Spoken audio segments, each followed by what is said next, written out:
اعوذ باللہ من الشیطان الرجیم، بسم اللہ الرحمن الرحیم۔ جی اسلامی بہن بھائی، آپ لوگوں کا کیا حال ہے؟ امید ہے کہ آپ لوگ خیریت سے ہوں گے۔ اللہ تعالیٰ آپ لوگوں کو ہمیشہ خوش و خرم رکھے، آمین ثم آمین۔ پچھلے دنوں ساحر اند جو ایک یوٹیوبر ہیں پاکستانی، تو انہوں نے اپنی بیگم کی بیماری کے متعلق ویڈیو بنائی، اپلوڈ کی کہ میری بیگم اس طرح سے بیمار ہے، اور تمام لوگوں نے ان لوگوں کی مدد کے لیے دعائیں کی، ان کی بیگم کے لیے، چلیں یہ ٹھیک ہے۔ پھر اس کے بعد دوسرے لوگوں نے، دوسرے یوٹیوبرز نے ان کو برا بھلا کہنا شروع کر دیا کہ یہ ویوز کے لیے ایسا کر رہا ہے۔ تو دیکھیں، ہم لوگ اگر ایک دوسرے کی عزت کو چھالیں گے تو کیا پیغام پہنچے گا؟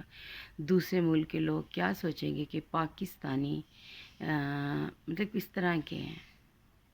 تو خدا را جو ہمدردی کے لیے ویوز حاصل کرنے کے لیے کر رہے ہیں، ان کو بھی ایسا نہیں کرنا چاہیے، اور جو دوسرے لوگ ہیں جو ان کی عزت کو چھا رہے ہیں، ان کو بھی ایسا نہیں کرنا چاہیے۔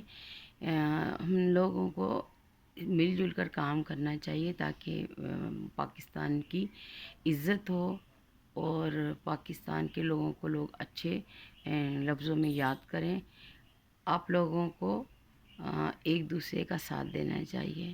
اگر کوئی ایسا کر رہا ہے برا کام تو اسے نہیں کرنا چاہیے، کیونکہ اس سے بھی پاکستان کا نام بدنام ہوتا ہے، اور وہ یوٹیوبر خود بھی دوسروں کی نظروں میں گر جاتا ہے۔ تو اس لیے خدا را اچھی اچھی ویڈیو ڈالیں، اور ایک دوسرے کے لیے برا مطلب نہ بےزتی کے لیے نہ ایک دوسرے کو آپ لوگ وائرل کریں، کیونکہ عزت اور ذلت دینے والی اللہ کی ذات ہے۔ جس نے عزت دینی ہے اس نے کسی بھی طریقے سے عزت دینی ہے، اور جس نے نہیں عزت دینی تو وہ کسی طریقے سے بھی نہیں عزت دے گا۔ اس لیے اللہ پہ یقین رکھیں، اور ایک مسلمان ہونے کی حیثیت سے ایک دوسرے کی مدد کریں، دعاؤں میں یاد رکھیں۔ اللہ حافظ۔